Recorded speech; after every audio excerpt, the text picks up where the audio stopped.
అయోధ్య ఒక్కసారిగా మారిపోయింది.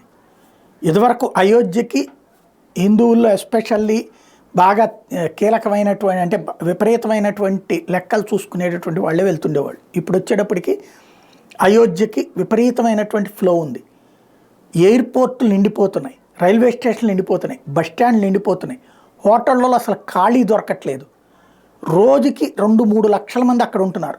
ఒకప్పుడు ఎప్పుడో ఒకసారి వచ్చే 2-3 లక్షల నుంచి ఇప్పుడు రోజుకి 2-3 లక్షల మంది. ఎక్కడికక్కడ టెంట్ హౌసెస్ లాంటి కేంద్రాలు కూడా వచ్చేసినాయి. అట్లాగే ప్రతి హోటల్లో కూడా ఫుల్ బిజీ అయిపోయింది.